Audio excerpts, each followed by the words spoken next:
बिस्मिल्लाहिर्रहमानिर्रहीम। नाज़रीन अस्सलाम वालेकुम। मैं हूं आपका मेज़बान साबिर शाकिर वफाकी दारुल हुकूमत इस्लामाबाद से ताज़ा तरीन इत्तलाआत और हम खबरें आपसे शेयर करते हैं। कल आपने कौमी असम्बली में तकरीरें सुनी होंगी, आज भी सुनी होंगी। बहुत ही बुलंद बांग दावे, बहुत ही बदतमीज़ाना किस्म की तकरीरें और ऑनरेबल जजेस के बारे में, सुप्रीम कोर्ट ऑफ पाकिस्तान के बारे में, चीफ जस्टिस साहब के बारे में बदतमीजियाँ ही बदतमीजियाँ थीं। और न सिर्फ बदतमीजियाँ थीं बल्कि चोरी, सीनाजोरी, डकैती, वही वाला जो गॉडफादर और सिसिलियन माफिया वाला स्टाइल है, उसी नौयत की सारा स्टाइल था। और इसाक डार साहब कह रहे थे जनाब ऐसी की तैसी इलेक्शन नहीं होते तो क्या हुआ, इलेक्शन नहीं होने तो 6 महीने इलेक्शन नहीं होंगे, 4 महीने हो गए, कौन सा क़यामत आ जाएगी। ये सारी बातें उन्होंने की थी। और फिर कुछ आया कि मुज़ाकरात करने हैं नहीं करने, और बहुत बड़ी बड़ी बातें, और उसमें इख्तलाफात पैदा हो गए हैं। और जरदारी साहब मौलाना फजलुर रहमान साहब को मना रहे हैं, मौलाना फजलुर रहमान साहब किसी और को मना रहे हैं, फलां मुज़ाकरात का मुखालिफ है, फलां मुज़ाकरात का हामी है, बहुत बड़ा मसाइल पैदा हो गए हैं। इस तरह की बातें की जा रही थी। और फिर स्पीकर साहब ने ख़त भी लिख दिया चीफ जस्टिस साहब को और ऑनरेबल जजेस को। और फिर ये भी ख्वाब देखा गया कि जज साहिबान को हम तहरीक इस्तिहक़ाक़ पेश करेंगे और इस्तिहक़ाक़ कमेटी के सुपुर्द करेंगे। और फिर बड़े बड़े बीपर्स हुए दानिश्वरों के, इंजीनियर्ड किस्म के, और आए लाइक माइंडेड मीडिया हाउसेज में आए और उन्होंने कहा, बड़ी बड़ी खबरें दी कि chief justice of Pakistan Umar Ata Bandial साहब, जस्टिस एजाज उल हसन साहब, जस्टिस मुनीब अख्तर साहब को हम पार्लियामान में खींच के लाएंगे। इस तरह की बातें की जाती रहीं। अब मैं आपको बताऊं कि इस्तिहक़ाक़ कमेटी का पहली बात है कि इस्तिहक़ाक़ किस चीज़ का, इस्तिहक़ाक़ तो उसका होता है जो कोई जानदार किस्म का काम करे, कोई इज़्ज़त व एहतराम वाला काम करे। आप लोग तो इज़्ज़त व एहतराम वाला काम कर ही नहीं रहे, आप लोग कंप्रोमाइज्ड हैं, कंप्रोमाइज्ड और एक तयशुदा एजेंडे के तहत ड्राइंग रूम में बैठ के आपने ये मामला तय करके आए हैं। और उस पार्लियामान में जो 8 अरकान कौमी असम्बली कल आना चाह रहे थे, आप उनको आने नहीं दे रहे थे। यानी कि अपोजिशन वहाँ पे है नहीं, सिर्फ अपने ही अपने लोग हैं और खुद ही अपने मुँह मियाँ बिट्ठू बनते रहते हैं। ये होता रहता है। और तासुर ये दिया जा रहा है कि हम बहुत ज़्यादा ताकतवर हैं, जबकि हकीकत ये है कि इनकी जो बुनियादें हैं वो बहुत ज़्यादा कमज़ोर हो चुकी हैं। ये 14 जमाती हुक्मरान इत्तेहाद है, इसके पल्ले अब कुछ नहीं है। और ये एक कॉस्मेटिक्स मेजर्स होते हैं, जैसे वो कहते हैं ना बूढ़ी घोड़ी लाल लगाम, और वो मेकअप एक बूढ़ी घोड़ी जो है उसका आप जितना मर्जी लाल लगाम डाल दें और उसका जितना भी आप कर दें ज़िबाइश व आराइश कर दें तो उसने बूढ़ा ही रहना है। तो इसी तरीके से ये भी अब ये इस वक्त पार्लियामान है ये, और ये 14 जमाती हुक्मरान इत्तेहाद है, इसमें ताकत वाकत कोई नहीं है। ये एक रबर स्टैंप कह लें आप, और एक दूसरे को सहारा दिया हुआ है, क्योंकि ये एक दूसरे से अलग होते हैं। कोई एक भी अलग होता है तो वो बेतौकीर हो जाएगा। और इसलिए ये कह रहे हैं, कोशिश कर रहे हैं कि हम इकट्ठे ही रहें, खास ज़बरदस्ती ही रहें, लेकिन हमें इकट्ठे रहना पर एक दूसरे को जूते भी मार रहे हैं, एक दूसरे की बात भी नहीं मान रहे, एक दूसरे की टांगे भी खींच रहे हैं। लेकिन इन्होंने कहा कि हम इकट्ठे रहेंगे, क्योंकि इस वक्त अगर हम अलग हो गए तो हम मजीद हमें मार पड़ेगी। और उसकी रीज़न है कि पाकिस्तान के अवाम इस वक्त बिल्कुल उनका मूड डिफरेंट नौयत का है। और वो इसलिए है कि ये 14 जमाती हुक्मरान इत्तेहाद जो है वो गुज़श्ता तकरीबन 13 महीनों से इनको कुछ नहीं दे सका, पाकिस्तान के अवाम को, पाकिस्तान के अवाम की बेहतरी के लिए कुछ नहीं कर सका। इसलिए ये कहना कि ये कोई मजीद बेहतरी ले आएंगे, ऐसा कुछ है नहीं। बहरहाल ये सारी चीज़ें कल एक बड़ी बड़ी खबरें चलाई गई कि हमने इमरान खान साहब से मुज़ाकरात नहीं करने, पाकिस्तान तहरीक इंसाफ से मुज़ाकरात बिल्कुल नहीं करने, हम किसी ब्लैक मेलिंग में नहीं आएंगे। ये कल पार्लियामान में भी तकरीरें की गई, टॉक शोज में भी गुफ्तगू हुई, मीडिया के सामने और प्रेस कॉन्फ्रेंस भी की गई, सब कुछ किया गया। ट्वीट सोशल मीडिया पे भी ये बातें, मैंने कल एक ट्वीट की थी, और ख़ास तौर पे जब ये हुक्मरान इत्तेहाद का इजलास चल रहा था तो मैंने कहा था कि फैसला हो चुका है कि इन्होंने अंदर खाने ये तस्लीम कर लिया है कि इमरान खान एक हकीकत है और उस हकीकत से हमें मुज़ाकरात करने पड़ेंगे और मुज़ाकरात ना करने का कोई जवाज़ नहीं है। तो मौलाना फजलुर रहमान साहब उसके मुखालिफ निकले। और मौलाना फजलुर रहमान साहब क्यों मुखालफत क्यों ना करें, मैंने ज़रा पता कराने की कोशिश की, समझदार दोस्तों से बात की। उन्होंने कहा कि आप दीवाने वाला ख्वाब देख रहे हैं, मौलाना फजलुर रहमान साहब क्यों मुज़ाकरात करेंगे, ऐसे मुज़ाकरात या ऐसा कदम क्यों उठाएंगे जिसके नतीजे में ये सारे का सारा सेटअप जो है वो बोरिया बिस्तर गोल हो जाए।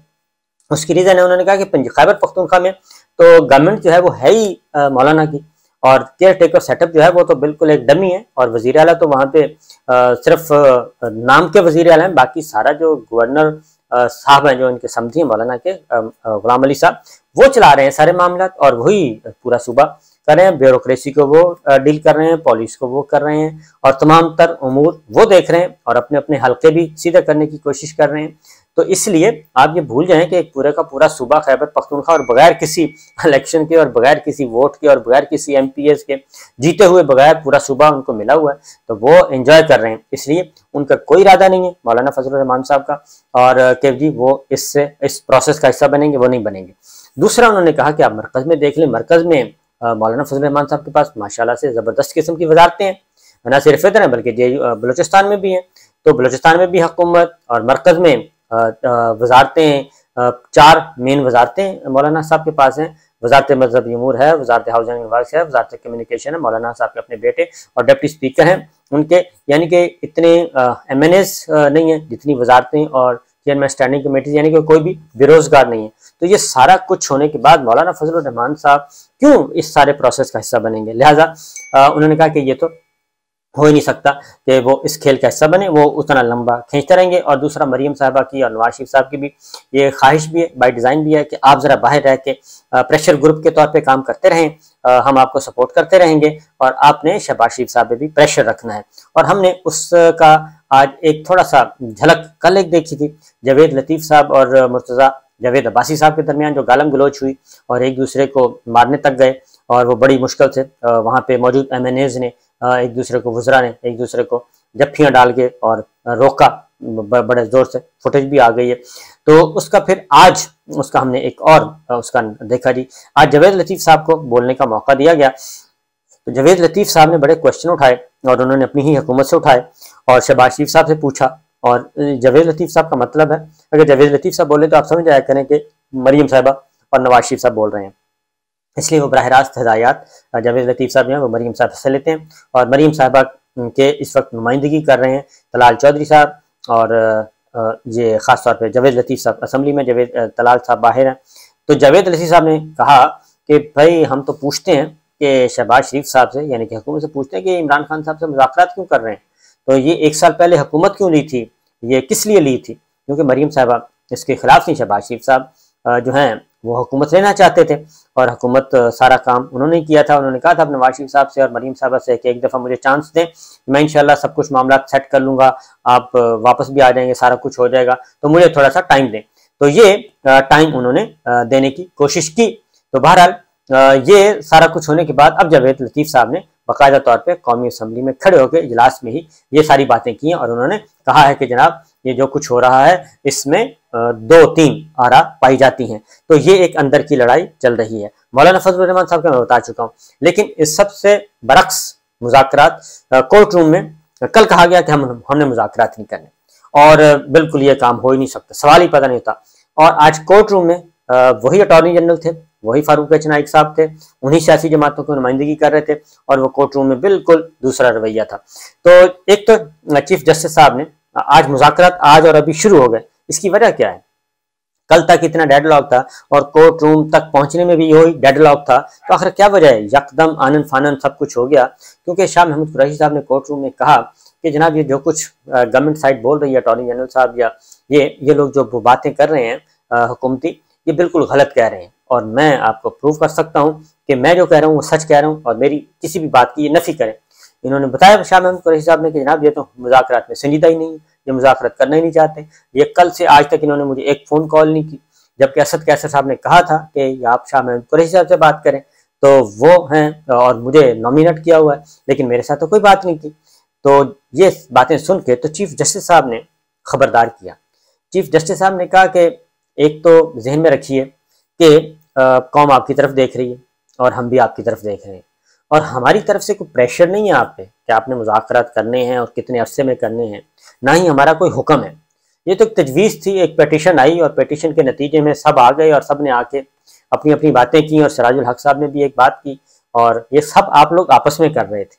ये कोई सुप्रीम कोर्ट ने आपको नहीं बुलाया कि आके और जनाब आपको हुक्म दिया हो कि आए और आके बात करें। तो ये तो आपने है, मुज़ाकरात आपने करने हैं। अगर एक मखसूस मुद्दत के अंदर अंदर, एक माकूल मुद्दत के अंदर अंदर आप किसी नतीजे में पहुंच गए तो वेल एंड गुड, अगर नहीं पहुंचते तो फिर आइन भी है और हमारा फैसला भी है और हमारा हुक्म भी है, फिर वही होगा जो हो रहा है। एक बात की उन्होंने। दूसरा उन्होंने कहा कि हम आपसे ये कहते हैं कि जो बात भी करें, एक तो आवाम की उमंगों के मुताबिक करें, जो मुज़ाकरात करने हैं, जो फैसले करने हैं, वो आवाम की उमंगों के मुताबिक करें।